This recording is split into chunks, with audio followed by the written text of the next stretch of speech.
இந்த நாளிலும் நம்முடைய தியானத்திற்கு லூக்கா எழுதின சுவிசேஷம் 2வது அதிகாரம் 26வது வசனத்தையும் 29வது வசனத்தையும் நான் வாசிக்கிறேன். 26 மற்றும் 29 2 வசனங்களை வாசிக்கிறேன். கர்த்தருடைய கிறிஸ்துவை நீ காணும் முன்னே மரணமடைய மாட்டாய் என்று பரிசுத்த ஆவியினாலே அவனுக்கு அறிவிக்கப்பட்டும் இருந்தது. 29வது வசனத்திலே, ஆண்டவரே, உமது வார்த்தையின்படி உமது அடியேனை இப்பொழுது சமாதானத்தோடே போக விடுகிறீர். இந்த 2 வார்த்தைகள், இது சிமியோன் ஆண்டவரை நோக்கி ஜெபித்த அல்லது பேசிய வார்த்தைகள். இந்த சிமியோனுக்கு இப்பொழுது எத்தனை வயது என்று சொல்ல முடியாது. நான் யூகிக்கிறேன், எப்படியும் ஒரு 500 வருஷத்துக்கு மேல இருக்க வேண்டும். கிட்டத்தட்ட 500 வருஷமா அது இருக்கணும். அந்த அளவுக்கு இந்த காலம் இருந்திருக்க வேண்டும். ஏன்னு கேட்டீங்கன்னா, இயேசு கிறிஸ்துவின் பிறப்புக்கு முன்பதாக 400 வருஷம் இருண்ட காலம் ஒரு தீர்க்கதரிசியும் தேவன் எழுப்பவில்லை. அதற்கு முன்பதாக ஆண்டவர் தம்முடைய ஜனத்தோடு பேசியிருக்கிறார். கடந்த 400 வருஷங்கள் இருண்ட காலமாயிருந்தது. இந்த சிமியோன் என்கிற தீர்க்க தரிசன அபிஷேகம் உடைந்த மனுஷன், அவன் தேவனுக்கு பயந்து நடந்த மனுஷன், நீதிமானாயிருந்து பரிசுத்த ஆவியானவர் அவர் மேல் இருந்தார். இந்த மனுஷர் கர்த்தருடைய சமூகத்திலே கர்த்தருடைய வாக்கு தத்தத்தை பெற்றிருக்கிறார். எப்படியும் 400 வருஷத்துக்கு முன்னாலதான் கர்த்தர் பேசி இருக்கணும். ஏன்னா இடையில கர்த்தர் பேசினதில்லை. அப்படி பார்க்கும் பொழுது இவருக்கு எப்படி கிட்டத்தட்ட நியர்லி ஒரு 500 வருஷத்துக்கிட்ட கூட இருக்கிற வாய்ப்பு இருக்கிறது. அப்ப இந்த தேவ மனுஷன், இவர் ஒரு தனிப்பட்ட ஒரு வித்தியாசமான ஒரு கேரக்டர். இவர் ஆண்டவரை நீதியாய் வாழ்ந்து கர்த்தருடைய வழிகளிலே உத்தமமாய் இருந்து கர்த்தரை தேடிக்கொண்டிருந்த ஒரு மனுஷனாய் இருந்திருக்கிறார். அப்படி இருக்கும் பொழுது கர்த்தர் இவருடைய வாழ்க்கையிலே ஒரு வாக்கு தத்தத்தை கொடுத்திருக்கிறார். என்ன வாக்கு தத்தம் என்றால், கர்த்தராகி கிறிஸ்துவை நீ காணும் முன்னே நீ மரணம் அடைய மாட்டாய் என்று வாக்கு கொடுத்தார். இப்பொழுது அந்த வாக்கின்படி இயேசு கிறிஸ்துவாகிய குடதை தேவாலயத்திற்கு கொண்டு வரப்பட்டதான அந்த நேரத்தில் அந்த குடதை கையில் எடுத்துக்கொண்டு, இப்பொழுது தேவரீர் என்னை சமாதானத்தோடே இந்த உலகத்தை விட்டு என்னை போக விடுகிறீர், சமாதானத்தோடு போக விடுகிறீர். அப்படின்னா, இந்த உலகத்தை நான் வாழ்ந்தேன், இந்த உலகத்திலே நான் ரட்சகரை பார்க்கணும்னு ஆசைப்பட்டேன், பார்த்துட்டு அந்த ரட்சகரை கையில ஏந்திட்டேன், இனி எனக்கு வேற ஒண்ணுமே கவலை இல்லை, நான் சமாதானமா இந்த உலகத்தை விட்டு நான் நம்முடைய ராஜ்யத்துக்கு வருகிறேன் என்று சொல்லி அவர் தன்னை குறித்து சொல்லுகிறதை பார்க்கிறோம். அடுத்த சில நாட்களிலே கூட அவர் இந்த உலகத்தை விட்டு பரலோகம் போய் சேர்ந்திருக்க வாய்ப்பு இருக்கிறது. ஏன்னா அதுக்காக தான் அவர் காத்திருந்தார். நல்லா கவனிக்கணும், இது இயேசு கிறிஸ்துவை அவருடைய முதல் வருகையில சந்திக்கும்படி ஆவலோடு காத்திருந்ததான ஒரு அனுபவம். அந்த ஆவலோடு காத்திருந்த அந்த மனுஷனை கர்த்தர் கனப்படுத்தி அவருடைய நல்ல வாஞ்சையை கர்த்தர் நிறைவேற்றினார். நிறைவேற்றி இயேசு கிறிஸ்துவை பார்க்க அவரை தன் கைகளில் ஏந்தி கொள்ள இந்த நேரத்திலும் கர்த்தர் இவருக்கு கிருபை கொடுத்தார். நல்லா கவனிக்கணும், இந்த சிமியோன் ஒரு நீதிமான், தேவனுக்கு பயந்து நடக்கிற மனுஷன், கர்த்தருடைய வழிகளில் நடக்கிறவர், அதோடு கூட ஆவியானவர் அவர் மேல் இருக்கிறார். இப்படி இருக்க இவருக்கு ஏன் இந்த வாக்கு தத்தத்தை ஆண்டவர் கொடுக்கணும் இல்லையா?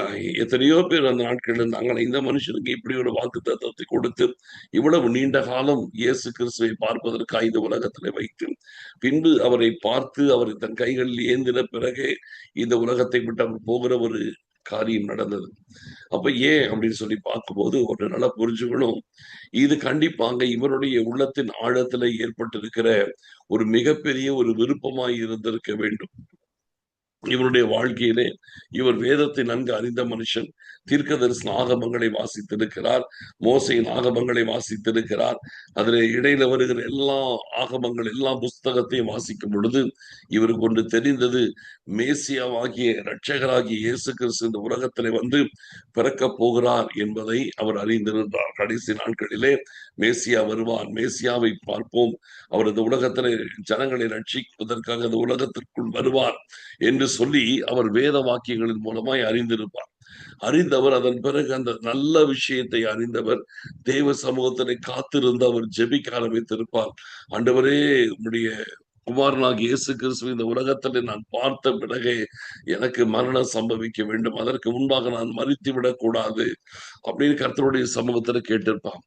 ஆண்டவரை பார்த்தாரு. கர்த்தர் இவருடைய வாஞ்சை நல்ல ஒரு வாஞ்சை ஆகினாலே கர்த்தர் இவருக்கு அவருடைய ஆயுசு நாட்களை கர்த்தர் நீட்டி கொடுத்தார்.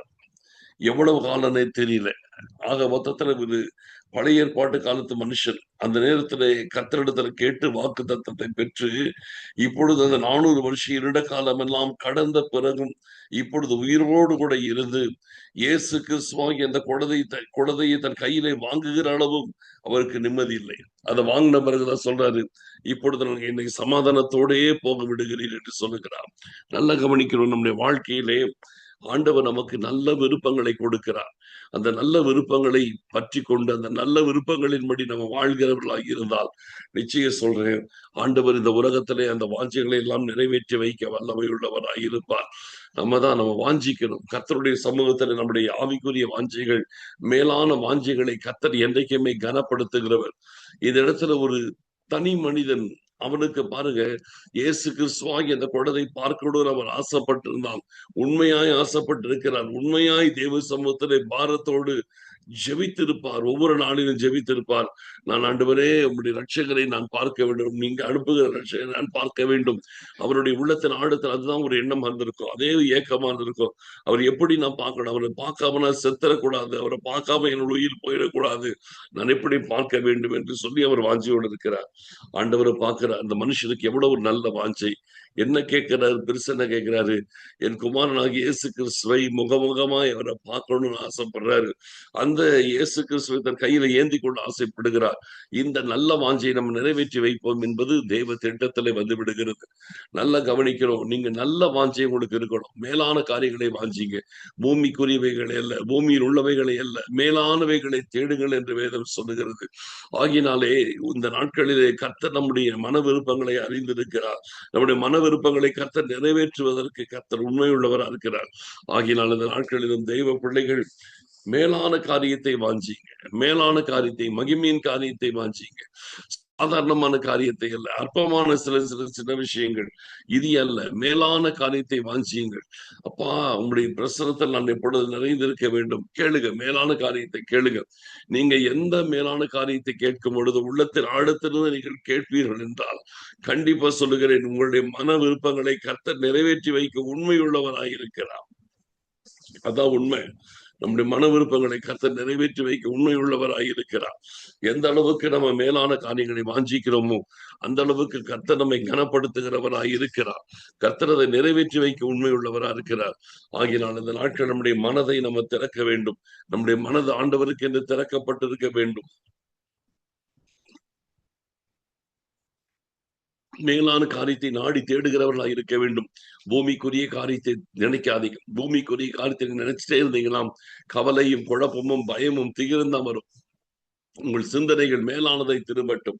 பூமிக்குரிய ஆசைகள் எல்லாம் தவிர்த்து விட்டு மேலான காரியங்களின் மேல் வாஞ்சையா இருக்க பாருங்க. உங்களுடைய வாஞ்சைகளை கர்த்தர் கனப்படுத்துவதற்கு அவர் உண்மையுள்ள தேவனாய் இருக்கிறார். என்னைக்குமே ஆண்டவர் பெரியவர். நம்முடைய வாழ்க்கையிலே அவரிடத்துல நம்ம மேலான விஷயத்தான் தேடணும். இப்ப பர்திமை இருக்கிறார், அவர் ஒரு பிச்சைக்காரன் தான். ஆனால் இயேசு கிறிஸ்து இடத்திலே வரும்போது இயேசு கிறிஸ்து தன்னை கடந்து போகும் பொழுது, இயேசுவே தாவீதின் குமாரனை எனக்கு இறக்குகிறார், நான் உனக்கு என்ன செய்யணும்? ஆண்டவர் கேட்கிற, பொறுமையா கேட்கிற, நான் உனக்கு என்ன செய்யணும்? அவன் உடனே சாதாரண காரியத்தை கேட்கல, பெரிய காரியத்தை கேட்கிறான். ஆண்டவரே, நான் பார்வை அடையணும்னு கேட்டான். உடனே கர்த்தர் அவனுக்கு பார்வை கொடுக்கிறான். இன்னைக்கு சொல்லுகிறேன், நல்ல வாஞ்சைகள் என்றைக்குமே கர்த்தரால் அங்கீகரிக்கப்படும். நல்ல வாஞ்சைகள் எப்பொழுதுமே கர்த்தரால் ஆசீர்வதிக்கப்படும். நல்ல வாஞ்சைகள் கர்த்தரால் உங்கள் வாழ்க்கையில மகிமையாய் நிறைவேறுகிறதா இருக்கிறது. அதனால இந்த நாட்களிலே மேலான காரியத்தை வாஞ்சிங்க, நல்ல விஷயத்தை வாஞ்சிங்க, தாகமுள்ளவராய் நில்லுங்க. மேலான காரியத்தின் மேல் அந்த விருப்பத்தை எப்பொழுது ஆண்டவருக்கு தெரியப்படுத்துங்கள். பூமிக்குரிய ஆசைகள் வராதபடி தடுத்து ஆட்கொள்ளுங்க. உங்கள் சிந்தனைகளை பூமிக்குரிய காரியங்களிலே ஆக்கிரமித்து விடாதபடிக்கு முற்றிலும் அதை தவிர்த்து ஆவிக்குரிய வாஞ்சை உள்ளவர்களாய் மாறிவிட்டால் ஆண்டவர் பெரிய காரியங்களை செய்வதில் எந்த விதமான தடை இருக்காது. கர்த்தரை தேடுவோம், பெரிய காரியங்களை நம்முடைய வாழ்க்கையிலே பார்ப்போம். கர்த்தரை நோக்கி நாம் ஜெபிக்கலாம். ஸ்தோத்திரம் ஆண்டவரே, எங்கள் அருமையான பரிசுத்தமுள்ள பிதாவே, மேலானவைகளை வாஞ்சியங்கள் என்று சொல்லியிருக்கீங்க. ஆண்டவரே, உடைய சமூகத்தில் எங்களை தாழ்த்தி அர்ப்பணிக்கிறோம் அப்பா. அந்த சிமியோனை போல மேலான காரியங்களை வாஞ்சிக்கு எங்களுக்கு உதவி செய்யுங்கப்பா. தேவரையே நாங்கள் சாதாரண உலக காரியத்திற்காக அல்ல, நித்திய ஜீவன் வரைக்கும் செயல்படுகிற மேலான காரியத்தையே எங்களுக்கு நீங்க தரீங்க. உமக்கு சோத்திரம், சோத்திரம், சோத்திரம், சோத்திரம் ஆண்டவரே, உமக்கு சோத்திரம். எங்களை தாழ்த்தி அர்ப்பணிக்கிறோம் ஆண்டவரே, மகிமைப்படுங்க. ஸ்தோத்தரிக்கிறோம் ஆண்டவரே, உமக்கு சோத்திரம், சோத்திரம், சோத்திரம்.